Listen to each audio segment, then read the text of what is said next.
Assalamualaikum warahmatullahi wabarakatuh. Bismillahirrahmanirrahim. Selamat berjumpa kembali anak-anakku semua di seri video pembelajaran kita kali ini. Dalam video ini kita akan memasuki bab ketiga materi di kelas 8, yaitu tentang struktur dan fungsi pada tumbuhan. Seperti yang kita ketahui, tumbuhan itu adalah salah satu dari makhluk hidup, dan sebagai salah satu makhluk hidup, tumbuhan memiliki ciri-ciri yang sama seperti makhluk hidup, yaitu mempunyai bagian-bagian tubuh. Nah, jadi tumbuhan juga punya bagian tubuh, atau dalam bab ini kita nanti akan sebut dengan struktur. Kalau pada manusia memiliki bagian tubuh seperti tangan, kaki, kepala. Pada tumbuhan nanti kita akan membahas tentang akarnya. Kemudian kita akan masuk ke batang. Kemudian organ selanjutnya daun. Kemudian nanti ada bunga. Dan nanti ada biji atau buah. Nah, inilah anak-anakku semua yang akan kita bahas di video pembelajaran kita kali ini. Dalam video kali ini kita akan membahas tentang batang. Baik, kita lanjutkan.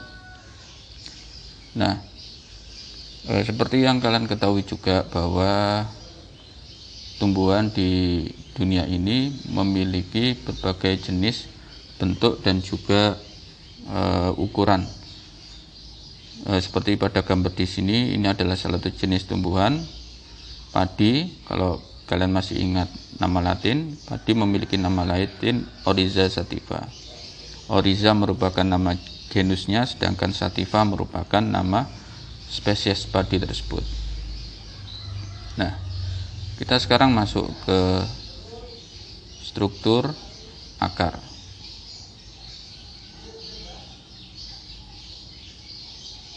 Baik, ini adalah struktur akar, dapat kalian perhatikan.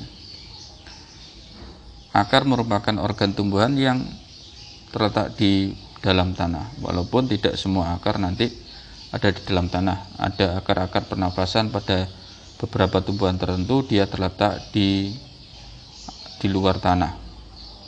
Nah, secara umum akar memiliki ciri satu, letaknya di bawah tanah, tidak memiliki buku-buku atau ruas-ruas, tumbuhnya ke pusat bumi atau ke bawah atau menuju sumber air, dan tidak berwarna.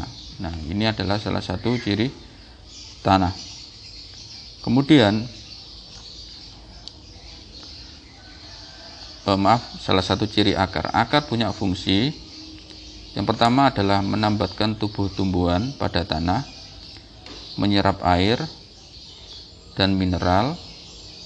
Kemudian pada beberapa tumbuhan akan mengalami modifikasi sehingga dapat memiliki fungsi untuk menyimpan cadangan makanan, misalnya pada singkong, bengkoang, serta ada juga yang berfungsi untuk menyerap oksigen untuk bernafas, misalnya adalah tanaman bakau. Jadi kalau kalian lihat tanaman bakau, akarnya terletak di luar tanah, jadi dia punya fungsi untuk menyerap oksigen. Jadi kita ulangi sejenak.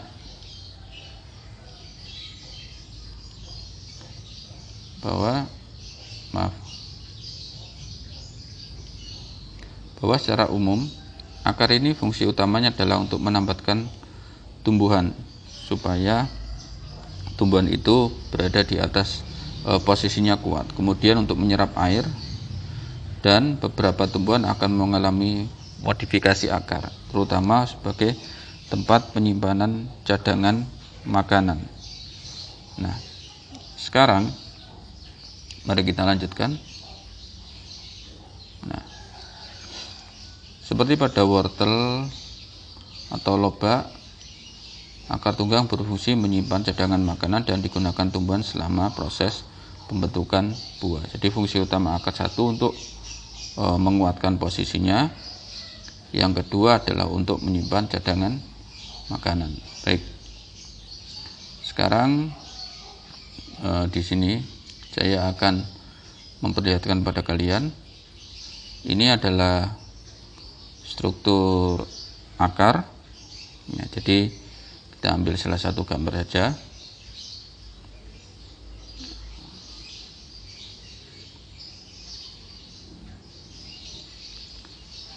Struktur akar. Oke, saya search dulu.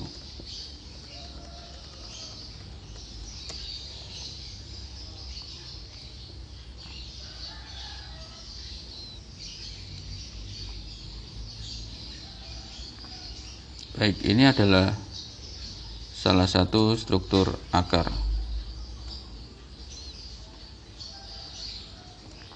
Kita lihat. Nah, kita perbesar.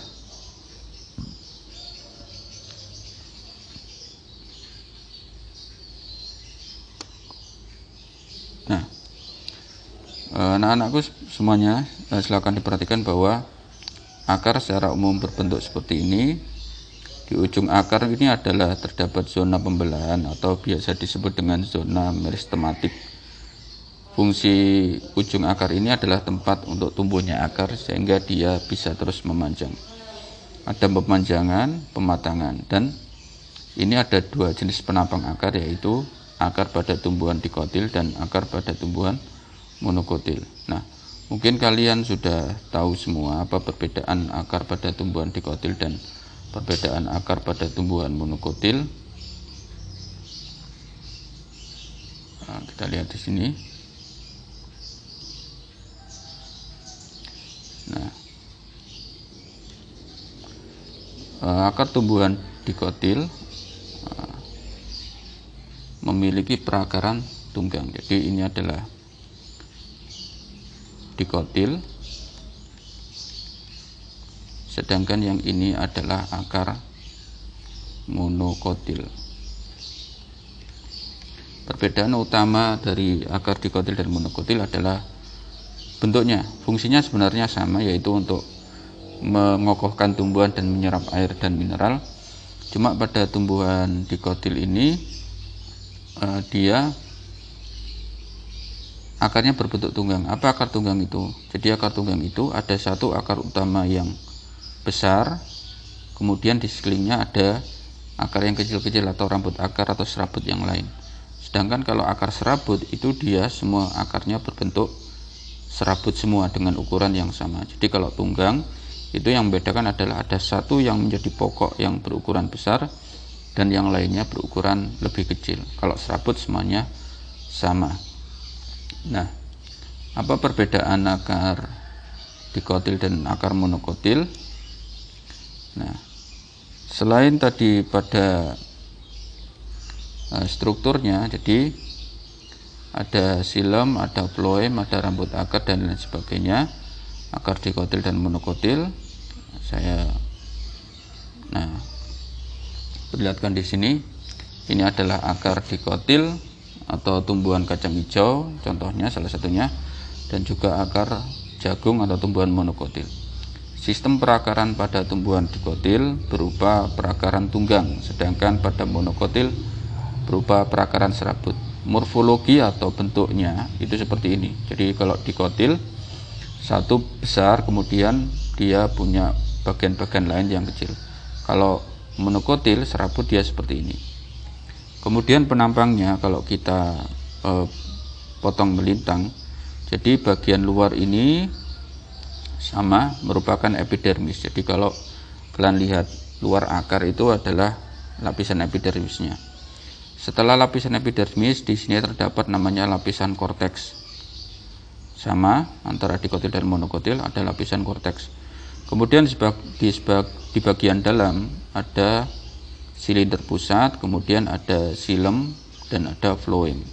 Xilem itu adalah pembuluh yang bertugas mengangkut air dari akar untuk dibawa ke daun, sedangkan floem membawa hasil fotosintesis dari daun untuk disebarkan ke seluruh bagian tumbuhan. Sama di tumbuhan monokotil juga sama, di bagian tengah ada silinder pusat dan juga ada xilem dan floem. Yang membedakan adalah letak xilem dan floem. Kalau pada tumbuhan dikotil, xilem dan floemnya pada akar itu terletak secara teratur. Jadi ini xilem, ini floem. Sedangkan pada tumbuhan monokotil, antara xilem dan floem terletak tidak teratur. Ini adalah salah satu ciri yang utama antara xilem dan floem. Sekarang mari kita buat perbedaan apa saja sih yang membedakan antara akar dikotil dan akar monokotil. Perbedaan akar dikotil dan monokotil. Baik. Sekarang kita akan kita akan bandingkan. Oke, di sini adalah dikotil, di sini adalah monokotil. Yang pertama, tentu saja pada perakaran dikotil dia berakar tunggang. Yang kedua, kalau pada monokotil dia sistem perakarannya adalah serabut. Ini satu. Oke, yang kedua,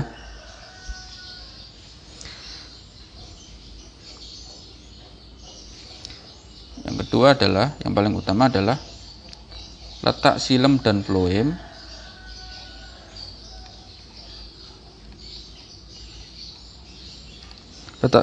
floemnya teratur, atau tadi posisinya adalah berselang-seling.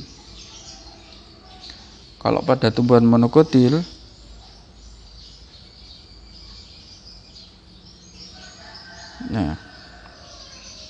letak xilem dan floemnya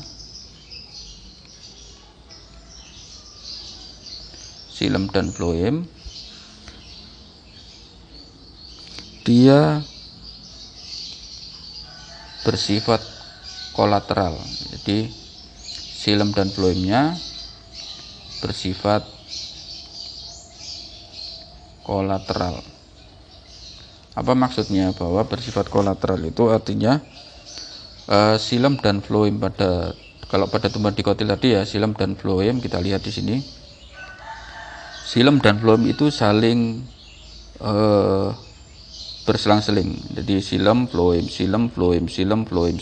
seperti ini. Sedangkan pada monokotil dia kolateral. Kolateral itu artinya antara xilem dan floem menyatu dalam satu paket, di mana xilem berada di sebelah dalam, floem berada di sebelah luar. Jadi ini xilem ada di sebelah dalamnya floem. Kalau dikotil berselang-seling, kalau monokotil xilem di dalam, floemnya berada di luar. Jadi artinya xilem berada di dalam, floem di luar. Xilem di dalam, floem di luar. Kemudian apa lagi? Kemudian yang ketiga, pada dikotil dia punya empulur yang luas. Kalau monokotil empulurnya sempit. Apakah empulur itu? Empulur itu adalah bagian di silinder pusat ini. Jadi di sini ada empulur. Kalau kita lihat yang dari web,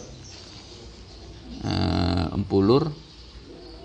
Nah, di bagian tengah sini antara xilem dan floem terdapat bagian inti dari pusatnya itu dinamakan empulur. Di sini ada empulur, di sini ada empulur. Bedanya kalau pada tumbuhan dikotil empulurnya ini masih cukup luas, sedangkan pada tumbuhan dikotil umpulurnya relatif lebih sempit. Kemudian apalagi bedanya yang keempat, nah ini kalau dikotil punya kambium, ini salah satu ciri utama. Kalau monokotil tidak punya kambium. Nah, kambium ini merupakan faktor yang membuat tumbuhan itu bisa tumbuh membesar ke samping. Jadi kalau kalian perhatikan tumbuhan-tumbuhan dikotil itu seperti mangga, jati, itu batangnya dia bisa selain tinggi juga besar. Karena aktivitas membesar atau melebar itu karena adalah aktivitas kambium, karena tumbuhan dikotil punya kambium. Sedangkan pada tumbuhan monokotil seperti kelapa, dia akan cenderung batangnya tinggi tapi tidak melebar. Kenapa? Karena pada batang tumbuhan monokotil tidak memiliki kambium. Jadi anak-anakku semua, jadi ini adalah tentang struktur akar pada tumbuhan dikotil dan monokotil. Jadi kita ulangi sejenak.